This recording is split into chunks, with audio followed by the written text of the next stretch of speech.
Have you ever just looked around at your friends, at social media, and had that sinking feeling that you're the only one who can't seem to get this whole money thing right? Well, if that sounds familiar, you are so not alone. Let's dive into why so many of us are feeling this way.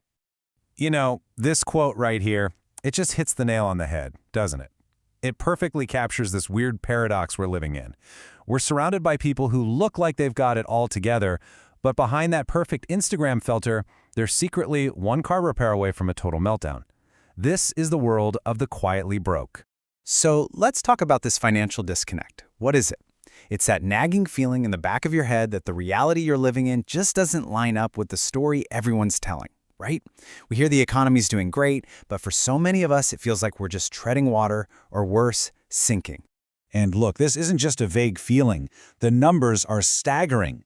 In just a single year, the share of workers feeling financially insecure jumped from 30% to nearly half.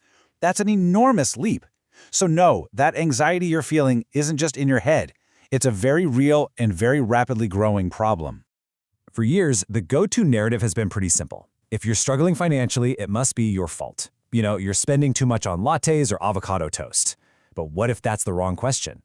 What if it's not about individual spending habits? What if the actual rules of the game have completely changed? Let's just take one classic example, buying a house. Back in 1984, the typical house cost about 4 times the typical salary. Totally doable, right? Well, today, it's 6 times. The goalposts for one of the biggest milestones of adult life haven't just moved, they've been launched into another galaxy. And here's what that actually means in dollars and cents. Being locked out of the housing market isn't just a bummer. It has a real, tangible cost. That $150,000, that's the potential wealth you miss out on over a lifetime because you couldn't get in the game and build equity. And it's not just housing. You've also got this massive student debt anchor. We're talking about 19 million millennials carrying an average of $40,000 in student loans. And because of that financial weight, more than half have put their lives on hold, delaying buying a home, starting a family, all for an education that was supposed to be a golden ticket. Okay, let's bust another huge myth. The idea that having a shiny new car in the driveway means you've made it. The truth is, these traditional symbols of wealth are often just wealth destroyers in disguise. Let's just look at the raw numbers for a second. The average monthly payment for a new car is now $745 a month.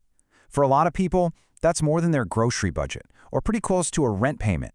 It's a massive, automatic drain on your finances. But you know what? That monthly payment isn't even the worst part. The real killer is depreciation. The moment you drive that new car off the lot, it starts losing value. In just 5 years, it's worth 60% less than what you paid for it. It's basically like setting a huge pile of cash on fire, just a lot more slowly. And this is the number that should really make your jaw drop. The opportunity cost. What does that mean? It's the money you could have had if you just invested those car payments instead. We're talking about nearly $2 million. You're not just buying a car, you are literally trading away a potential fortune for it. I mean, this quote just says it all. Somehow, as a society, we've been convinced that taking on massive debt for an asset that plummets in value is a normal, responsible part of being a grown-up. But when you actually do the math, it's financial insanity. All right, so if the traditional symbols of success are actually misleading us, what does financial reality look like for the typical person? Let's forget the curated feeds for a minute and ground ourselves in some actual data. And honestly, this might be shocking, but it might also be incredibly validating. First, a super important term we have to understand is median net worth. We're not using the average because that gets all thrown off by a handful of billionaires. The median is the person smack dab in the middle. It gives us the most realistic picture of how a typical person is actually doing. Okay, now take a look at this. For someone under the age of 35, the median net worth is just $13,900. So if you've been beating yourself up, feeling like you're impossibly behind, this chart should be a huge sigh of relief. This is the norm. You're probably doing a lot better than you think. And this slide shows exactly why being locked out of the housing market is such a massive setback. Look at the difference here.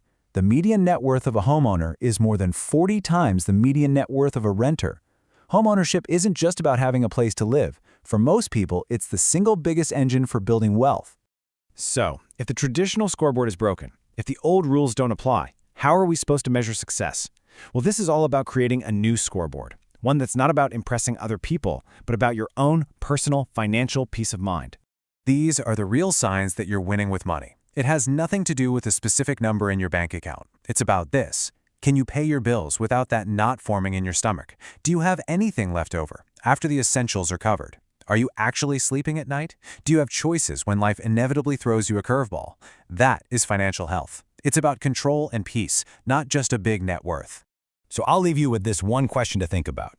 The pressure to look wealthy has never been greater. But as we've seen, the cost of playing that game can be absolutely catastrophic to your future. The only real question left is, which game are you actually trying to win?